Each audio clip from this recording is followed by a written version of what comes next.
슬기로운 사대보험 실무책 해설에 대한 동영상 시작하겠습니다. 안녕하세요. 슬기로운 사대보험 실무 동영상 올리고 있는 이춘우 노무사입니다. 금년 2021년 11월 19일부터 급여 때마다 사용자는 근로자들에게 임금 명세서를 작성해서 교부하도록 되어 있습니다. 임금 명세서 내용은 그리 어렵지 않은데요. 문제는 이것을 누락하게 되면 과태료 처분에 처해질 수 있는 위험이 있습니다. 따라서 업무 담당자는 이 업무 내용을 잘 체크하고 계셔야 될 텐데요. 이 내용이 적용되는 영역은 단시간 근로자, 그러니까 아르바이트하는 학생에서부터 감시 단속적 근로자, 30일 미만의 일용 근로자 모두가 대상입니다. 지난 7월 29일 날 고용노동부에서 보도자료를 냈습니다. 한 3가지 정도 사안 묶어서 보도자료를 냈었는데요. 오늘 살펴볼 내용은 임금 명세서 기재사항이라고 해서 임금 구성 항목 계산 방법, 공제 내역에 대해서 근로자에게 교부하는 내용이 있습니다. 먼저 법조문부터 살펴봐야겠죠. 근로기준법 제48조 2항에 보면 사용자는 임금을 지급하는 때에는 매달 해야 됩니다.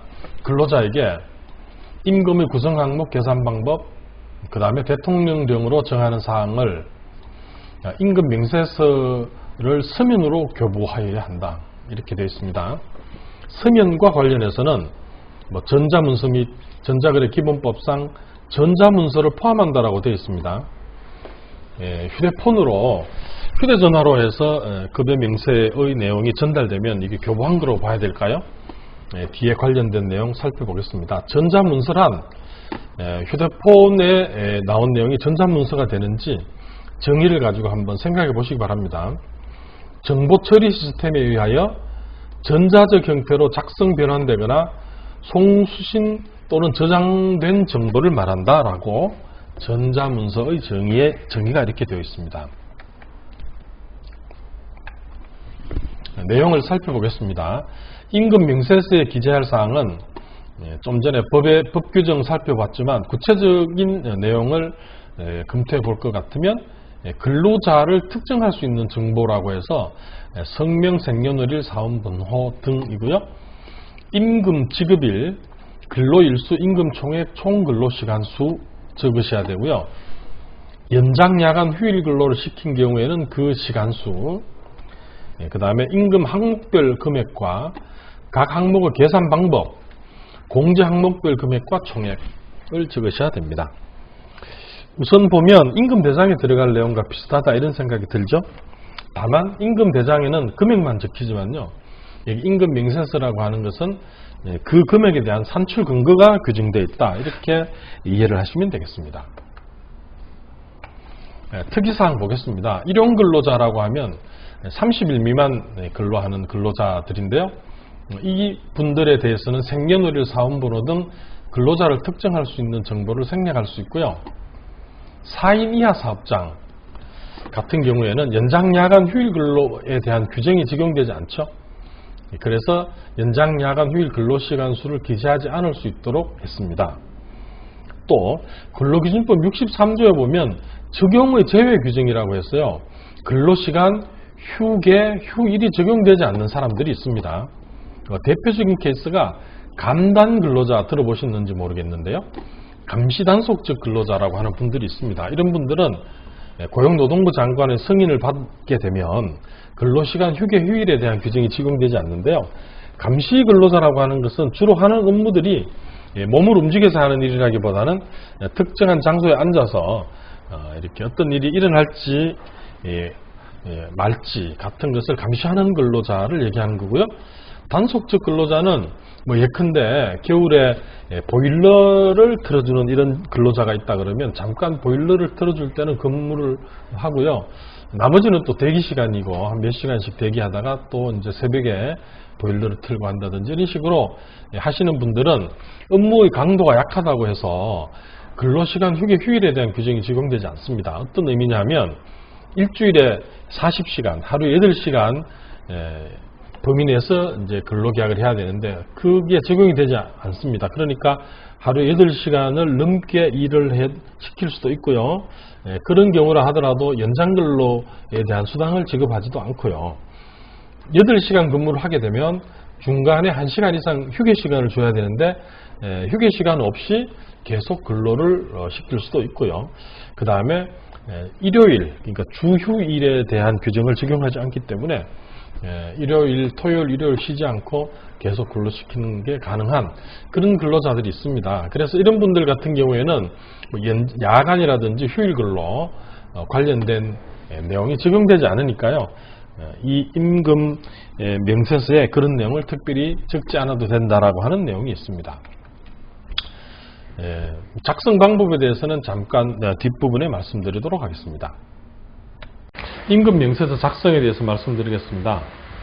급여 명세서가 아니라 임금 명세서죠. 연장, 야간, 휴일 근로 부분이 중요합니다. 연장, 야간, 휴일의 근로시간 수와 거기에 대한 할증률 제대로 적용된지 중요하겠고요. 급여를 공제할 때는 공제 대상이 되는 소득, 그러니까 과세되는 근로소득과 거기에 대한 보험료율의 적용이 적절했는지가 중요하겠습니다. 과태료 규정이 있는데요. 법에는 500만 원 이하의 과태료 이렇게 되어 있는데 세부 기준은 20만 원 내지 30만 원 정도의 과태료가 부과되도록 되어 있습니다. 다만 근로자가 많게 되면 그 과태료 액수도 상당한 수준이 될 수 있습니다. 임금 명세서 양식 적는 방법에 대해서 같이 살펴보겠습니다. 먼저 가운데 부분부터 먼저 한번 보겠습니다. 고용노동부의 예시 양식인데요. 약간 좀 이해가 되지 않는 부분도 있고 해서 설명을 드려보겠습니다. 먼저 달력을 보겠습니다. 11월 달 달력을 보면 이렇게 붉은색 테두리 안에 들어간 날짜가 근무일이 되겠죠. 전체 30일 중에 토요일, 일요일을 빼면 약 22일인데요. 앞쪽으로 가보겠습니다. 여기에 23일을 적은 것은 아마 이제 휴일 근로가 8시간 있는 거 보니까 일요일이나 이럴 때 하루 나와서 근무해 있는 날이 있다고 보고 예시로 적은 것 같습니다. 그래서 근로 일수를 적을 때는 토요일, 일요일을 빼고 그러니까 휴일과 휴무일을 빼고 적은 것 같습니다. 그런데 근로시간 수를 할 때는 보면 우리가 월급 근로자들 같은 게 통상임금을 낼 때 209시간이라고 하는 내용 제가 다른 동영상에서 많이 말씀을 드렸죠. 209에 대해서 모르시면 동영상 제3,4단원 한번 찾아보시면 그런 내용이 있으니까 참고하시고요. 209시간이 일요일을 포함한 한 달에 6업일수인데요. 6업시간인데요. 이게 연장근로 20시간, 야간근로 4시간, 휴일근로 8시간을 1.5배 이렇게 하지 않고 그냥 시간만 가지고 합치면 241시간이 나오는 걸로 되어 있습니다. 아마 야간은 사실은 연장이나 이런 하고 겹치기 때문에 야간은 또 빼야 되지 않느냐라고 생각할 수도 있지만 어쨌거나 양식에는 이 209 더하기 20 더하기 4 더하기 8 하면 241이 나오는데요. 그런 의미로 적은 것 같습니다. 따라서 앞쪽에는 일요일이 빠져 있고 뒤쪽에는 일요일날 근무한 것도 들어갔다 이런 취지로 이해해 보시기 바랍니다. 직업일, 임금 직업일 적으셔야 되고요. 인적사항 적으셔야 되는 거죠. 위쪽에는 보면 이제 금액을 적도록 되어 있고 아래쪽에는 근거를 적도록 되어 있는데 연장, 야간, 휴일 근로에 대한 근거를 위에 중간에 있는 이 숫자를 넣어가지고 근거를 밝히고 그 다음에 4대 보험과 관련된 이제 또 공제 내역도 밝히도록 되어 있습니다. 산재보험은 없죠. 산재보험은 근로자로부터 징수하는 내용이 없기 때문에 그렇습니다. 그래서 이쪽에 있는 내용은 대충 그런 내용입니다. 그래서 한번 살펴보시고요.